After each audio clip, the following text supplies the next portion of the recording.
What is up, my fellow TIs?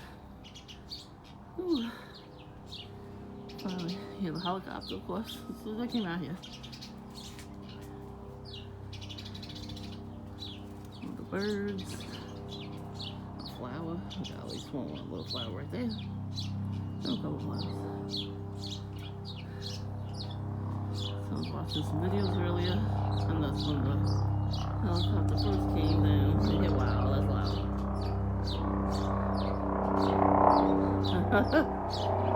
Yeah, reptilian shapeshifters. Fuck off. Well, nothing major happened in the area that they need to have the helicopters out. So, the birds are going their tree this year. They got some sort of berry or something on there. I don't know what it is. But the squirrels like it. The birds like it. That's good for me. You can see more birds when I'm out here. Whew, it's been so long since I've been out here. I feel trapped.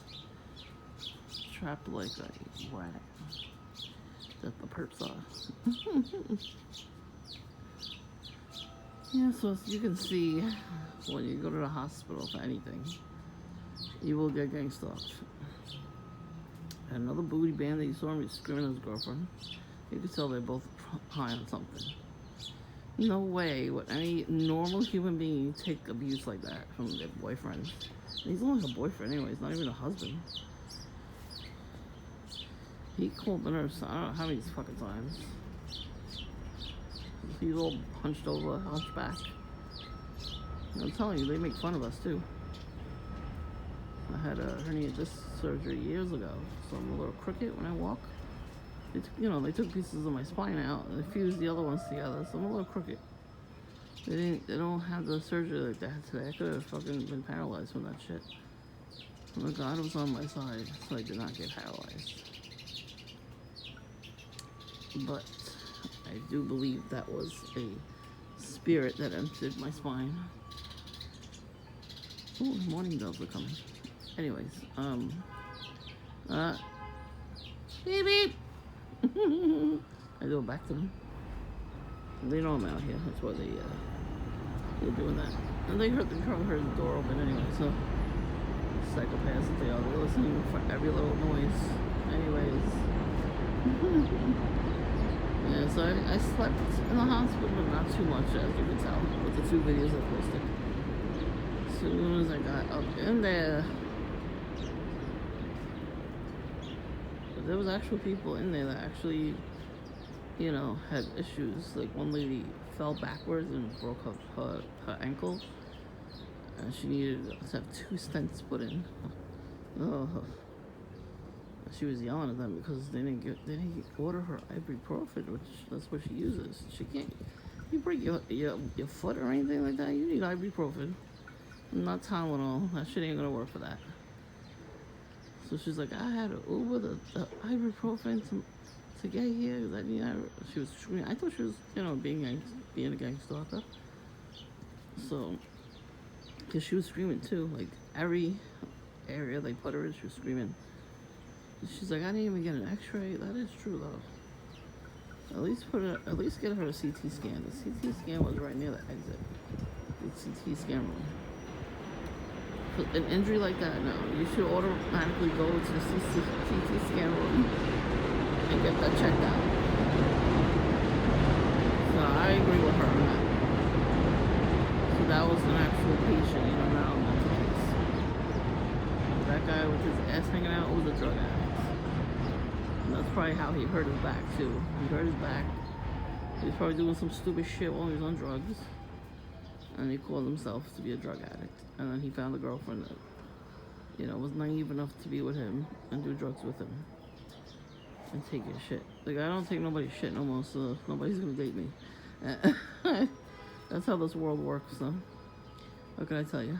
So, I was in so much pain from this stupid thing that the doctor should have drained, or at least cultured. When I saw him, I did go to a doctor, a specialist, a surgeon, a dermatological surgeon. He saw it looked lumpy and weird. You would think he would say, okay, let's let's drain it a little and take a culture sample and see what's up. No, he did not.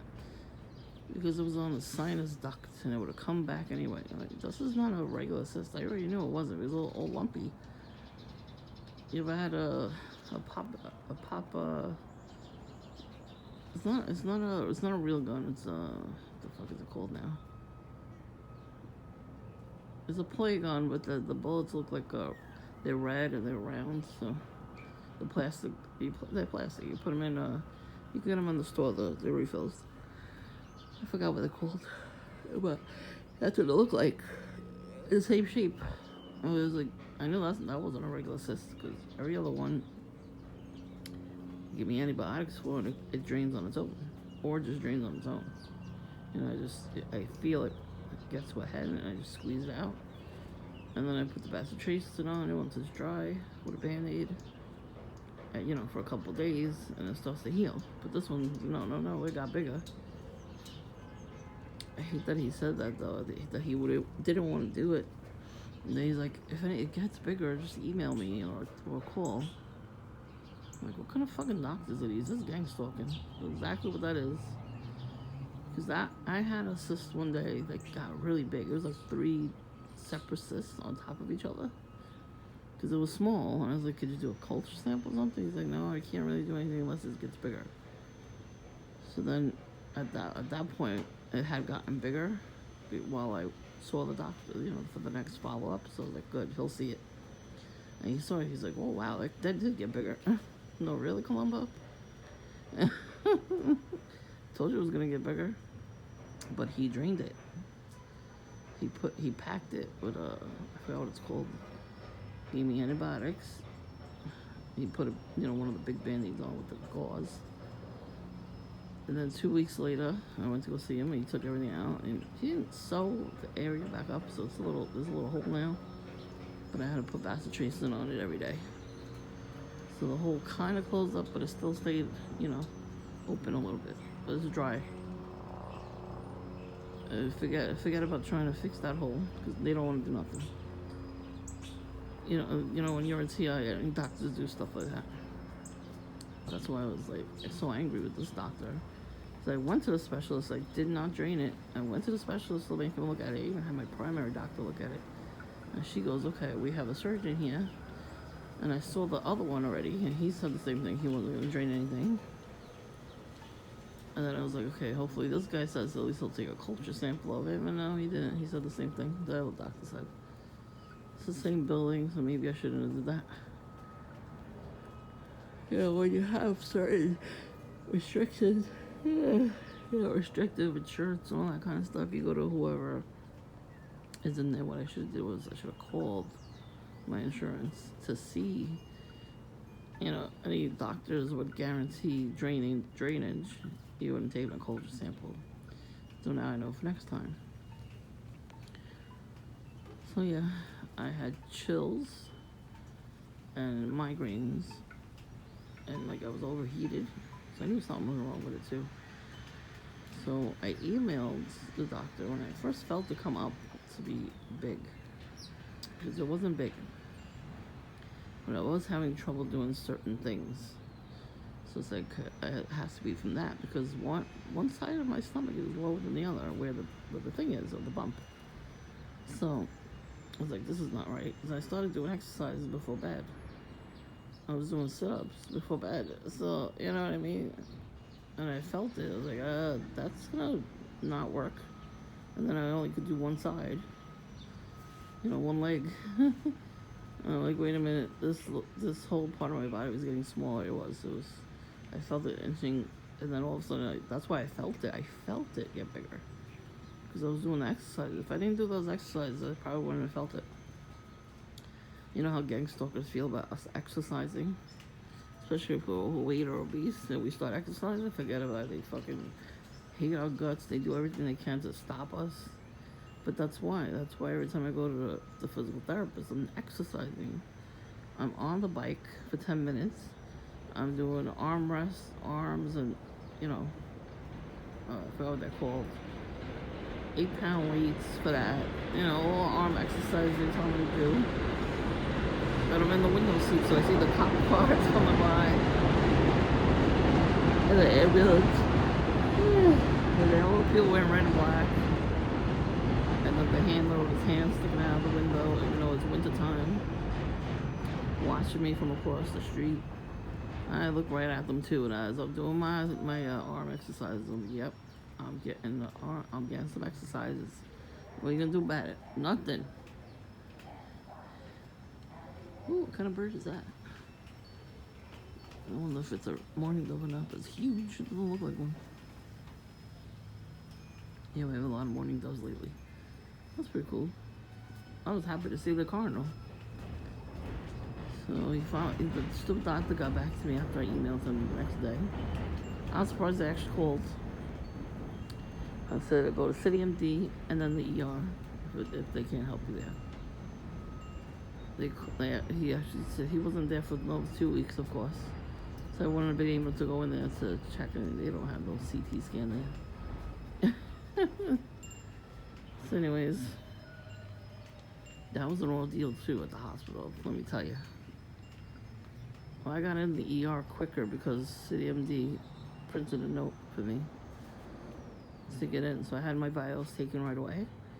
And then not even 2 minutes later, not even a minute later, I was in the actual ER, the ER in the waiting room where you had to sit on the gurney.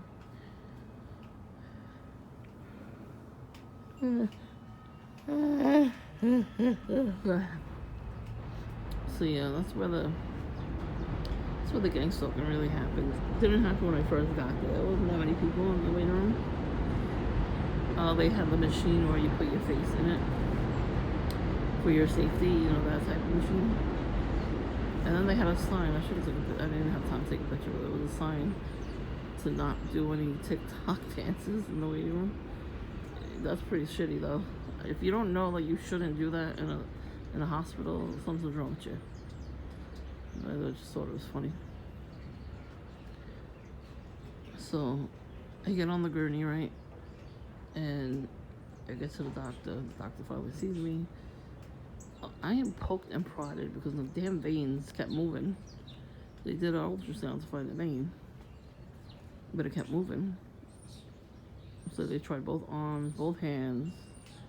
They finally got a thing in for an IV or whatever the hell it was supposed to get. And they bring me to the CT scan room, right? So I'm waiting. There's somebody, in there already. So I'm waiting right outside on the gurney. So first thing I see actually when I came in was, I walked in, I saw cops, and then I saw somebody handcuffed, but their legs were handcuffed instead of and he was going nuts too a little bit, just a little bit. He's like, I got stabbed. Like, fucking lie down already. Like, fucking sitting there. What are you screaming for? Just lie down. Shut the fuck up. Because you shut the fuck up, then you want to be handcuffed or leg cuffed or whatever it was.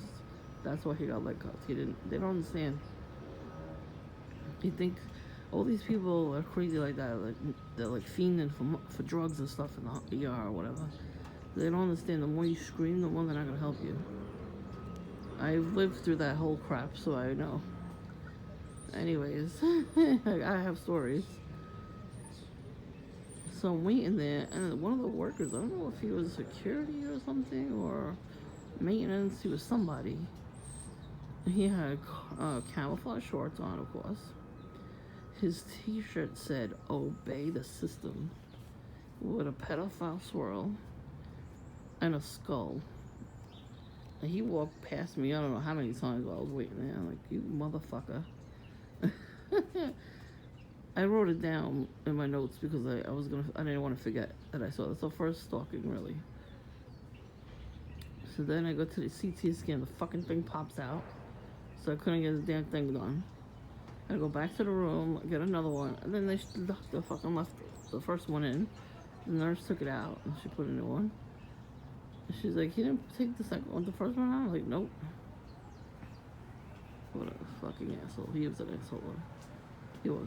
And she was nice, the nurse. Very professional, caring. Some of them were. I gotta say, the team that was, the floor that I was on, they were excellent. They let me, you know, sleep.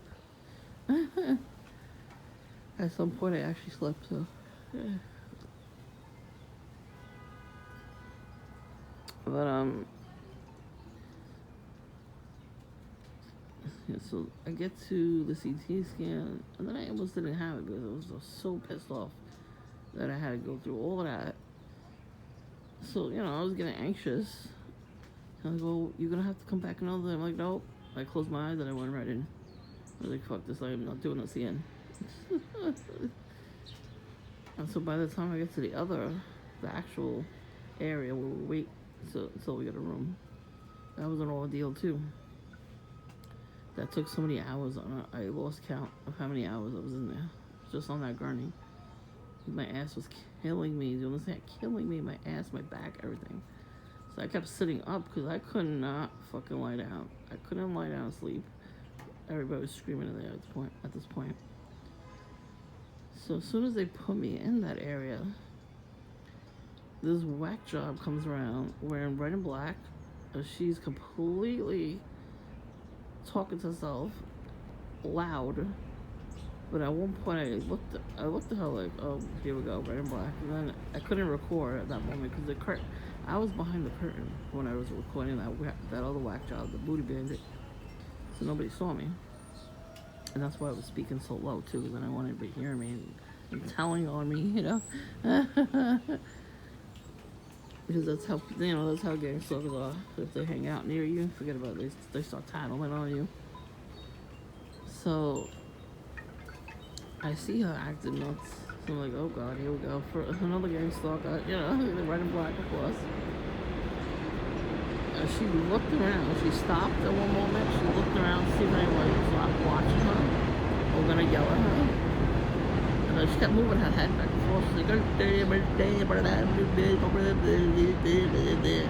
she really was doing that. Those were the noises coming out of her. And I was like, I did like that. And she stopped.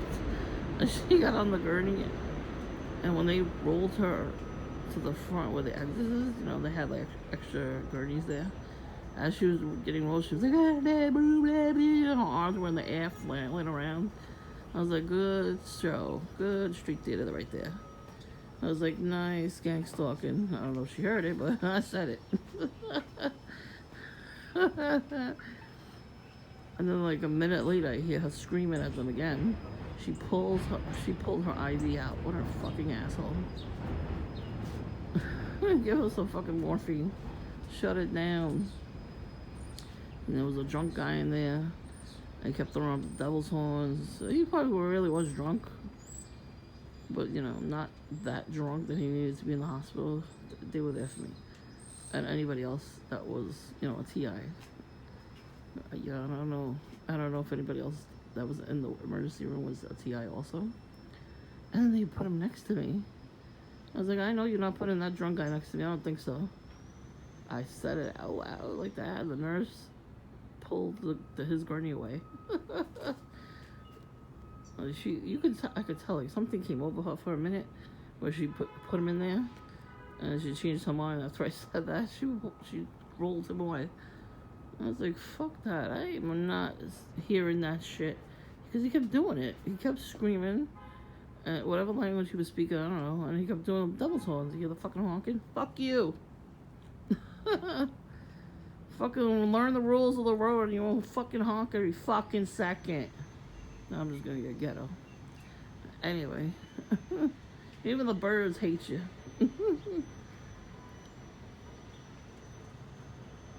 You hear the construction working? Yeah, they were still working on that building at the end of the block. I'm grateful to not have heard any of these noises while I was in my bedroom. Yeah, wondering why they're allowing me to sleep. They tried something last night. I'll get to that in a minute. So all that shit, right? And then they stopped after a while. They stopped screaming, and then the old people came in. They screamed.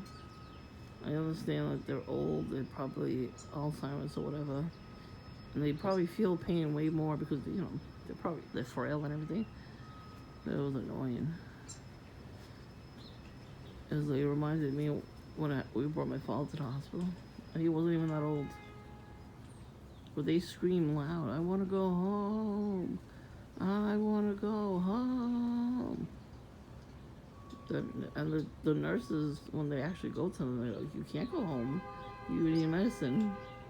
And they scream louder and louder and louder. Oh, MG. See, now the honking's going to be louder. Because I'm talking about the gang stalking that I had at the hospital. And the hospital is always the last resort, especially for TIs. But, this thing got bigger than it could ever be. It wasn't an abscess. And honestly, I think at some point the program made this happen because it was a different bump than the rest of the bumps, and it didn't. You know what I mean? Like, it didn't drain on its own. They wanted me to go to the hospital so they could gang stalk me. Like, I wanted to fucking tell a cop that was sitting there. Whether he would believe it or not, I don't give a fuck. I would say something. I am not keeping my mouth shut on these people. They don't deserve that. They don't deserve my silence. See, they get angrier and angrier. I tell you, I told you these fucking assholes were gonna fuck up in some way, right? And what did Druggy Smurf down the block do? Started screaming again. You saw the video. In front of other people, not by himself.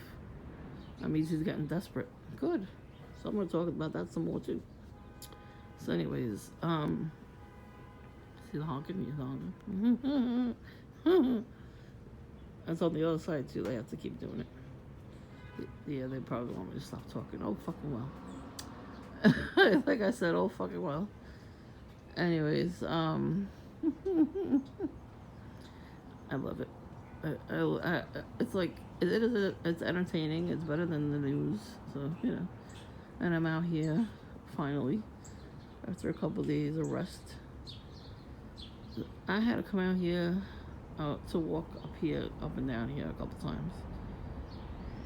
And then I sat here to take a break and talk about this stuff. And then I'm going to post a video today. And then I'm going to walk a couple more times, maybe like 2 or 3 more times. Just straight and then to the left. Because there's no room to go to the right if you can see the tree. So I go to the left and then just come back. And then go back that way. At least 3 times. And then I gotta go eat lunch. And then I got my nephew's gonna help me with the laundry. They can't really bend too much because I don't want to pop it or something. You know what I mean? They told me not to do that. They told me to take it easy. They said I could take a shower, which is good. I took a shower. And it was very gentle in the area. I've been putting the medicine they give me. I've been taking the antibiotics, which is good. Yeah, I'm on top of all of that. Fucking annoying. It's annoying because I'm not getting home care until like 2 weeks from now. Like, what the fuck?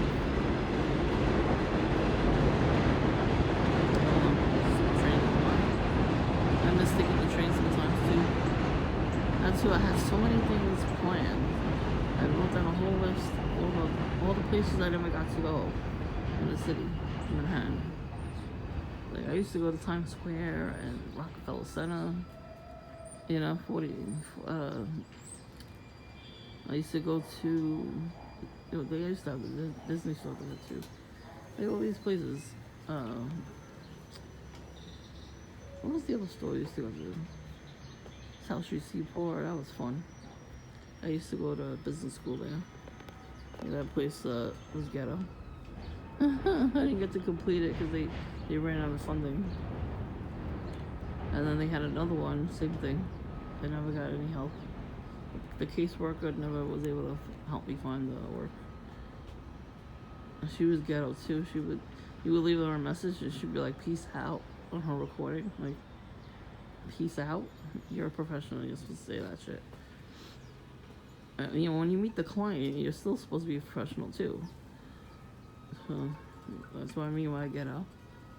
I've had job interviews before, and they didn't say that. It was normal conversation, no peace out, nothing like that, because it was professional. But the gang stalking program, they don't want you to work, so they'll sabotage any interview. I almost had this job, another job. It was too far. It was like 2 trains, 2 buses. By the time I would have got there, it would have been ridiculous. I would have got fired. I would have never made it. That too. How come that was the only available job for me? All right. And then my father had gone into the hospital at that moment. And I gotta say, the interviewer was very nice. He said he would wait for me, but I said I don't know how long if I was gonna be in the hospital. And then I found out. And then I had to call the guy. I said, yeah, I can't try to come back for another interview. My father needs a lot of help, but I have to be home. I have to take him to the doctors and all that. He was like, oh, okay. And, nice meeting you too, whatever. But the like I said, the program started with him. They made him have a stroke and a brain aneurysm later on to die. And that's why I couldn't find work too. Every time I would go for an interview, I would get called. My sister would call me, where the hell are you? Even though I told her I was at the job interview, And she stopped me a lot too. I don't understand these fucking people in my life. I just don't get it. So, back to the hospital. I was there a couple days, not that long. But they told me it's a good thing you came when you did, because if it would have ruptured on its own, I would have had to been in the hospital longer, or I would have been dead. That's what the perps wanted. They wanted me to die. See, I'm on top of things. If something's wrong, I will call the doctor and say, hey, something's wrong. I need somebody to look at it. Make an appointment, I go, have them look at it. And when I get sick, I go. Usually go to City MD because it's quicker. It's not too far from me. The other place is far. Oh my god, my regular doctor's so far. And then sometimes she doesn't have appointments. Like, I call them first, see if they have an unavailable opening. And then she says they don't. I said, okay. And that's what they tell me to go to City MD. And that's good, because I get my prescriptions anyway. If I need a prescription, I get it. And I've been doing that. For emergencies. Because, you gotta be seen. You get sick, you gotta be seen. That's why I didn't want to go to the hospital, but when he gave me that note, I was like, okay, that's good, because then I'll be seen quicker, and it's true, I was. Between the actual walk-in ER and the actual area of the ER, so I got up to the room, it was quicker than it would ever have been if I didn't have that note. I would have been in that area, not getting seen.